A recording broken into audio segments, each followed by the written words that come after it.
civile puisque Burundi et le collectif des associations des personnes infectées et affectées par le VIH-Sida CAPES+. Surpris par le rapport du 13 mars 2018, non seulement biaisé, mais qui discrédite les soi-disant experts onusiens en droits de l'homme, dont à la tête viennent un monsieur Doudou Diagne, nommé très récemment le 1er février 2018, ce qui incite même beaucoup d'interrogations pour quelqu'un qui a osé dresser un rapport sans avoir eu le temps suffisant et raisonnable pour avoir travaillé, voulant débarrasser à jamais de ses vassals au service de certains pays occidentaux, pour montrer et démontrer à la communauté nationale et internationale que les Burundais d'alors ont suffisamment appris et ont compris, dans le but aussi de soutenir et d'encourager nos efforts, les efforts de nos leaders dans la voie de la consolidation de la paix, de la démocratie et de la réconciliation nationale, à travers la promotion de nos valeurs ancestrales, la protection de notre richesse naturelle et le renforcement du patriotisme par la sauvegarde de notre souveraineté et indépendance nationale. Pour ne citer que quelques observations et considérations, le CAPES+ et la PISC Burundi communiquent à tout qui veut les attendre, ce qu'il soit de la communauté nationale ou internationale, ce qui suit. Avant même la venue des missionnaires évangéliques et prédicateurs musulmans, les Burundais croyaient en Dieu, respectaient et aimaient l'autorité et leur patrie. En témoigne sa devise Imana Umwami Uburundi, qui signifie Dieu, le roi et le Burundi. Leur unification était centrée sur le rassemblement des différents camps autour d'un seul Mwami, roi, avec une structure hiérarchique, administrative et juridique respectueuse, en harmonie et en cohésion sociale, dans l'attente et la prospérité. Qu'ils soient des historiens occidentaux ni des historiens burundais, personne parmi eux n'a réussi jusqu'alors à définir le vrai sens ou contexte des terminologies ou tout aussi, seulement de divergences restent encore dans leurs écrits. Alors, face au rapport de montage en cascade contre le Burundi, à caractère impérialiste de certains pays occidentaux, en se laissant expressément oublier notre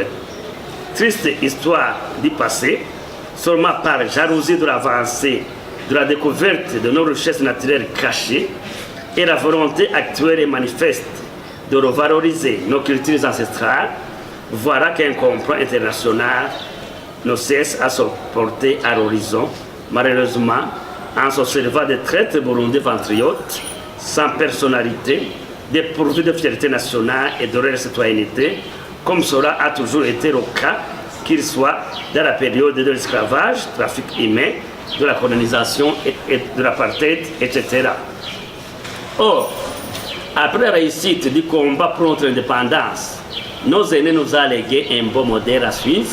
que nous devons hériter à nos descendants à travers l'hymne national Tugutuye Amaboko, Umutima n'Ubuzima, qui signifie travaillons pour le pays avec tout notre cœur d'amour jusqu'à en périr sur le fond. Conscient seulement de ce passage, tout Burundais, fier de l'être, devrait s'interroger sur son rôle et sa responsabilité face à ce devoir civique et patriotique. D'où vouloir s'entre-déchirer et déshonorer notre chère patrie pour des intérêts illusoires afin de satisfaire aux impérialistes étrangers, non seulement est un crime, est une trahison, mais aussi une malédiction. C'est pourquoi nous aimerions interpeller l'attention de nos Burundais de penser à l'essentiel pour se confesser et revenir à la raison. Certes, ces rapports mensongers et intentionnels qu'on décrit essentiellement n'auraient pas de place si on essaie de revenir à nos valeurs ancestrales et à la pure foi envers Dieu le Créateur de tous les êtres. Face à cette humiliation de soi,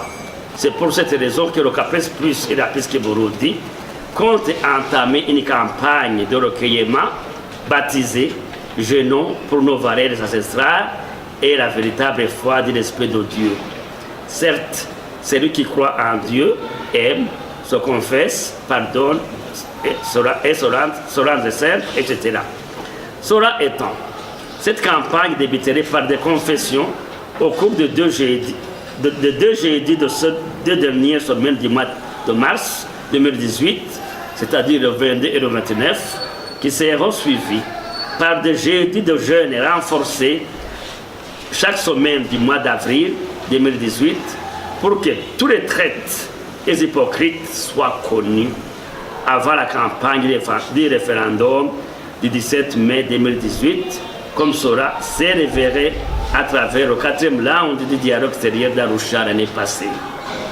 Alors, nous demanderions à tout Burundais ou intéressé, et surtout nos leaders, de nous soutenir dans cette initiative où chacun est appelé à jeûner volontairement ces jours de jeudi, non seulement par des prières, mais aussi par des offrandes aux personnes nécessiteuses en situation difficile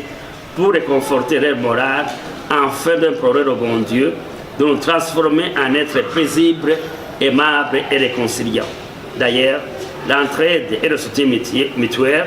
restent piliers de nos valeurs ancestrales et le renforcement de la foi par l'amour du prochain.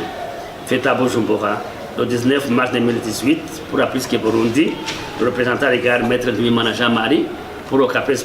le représentant légal chef de mission, pour le Kokia Mzavena.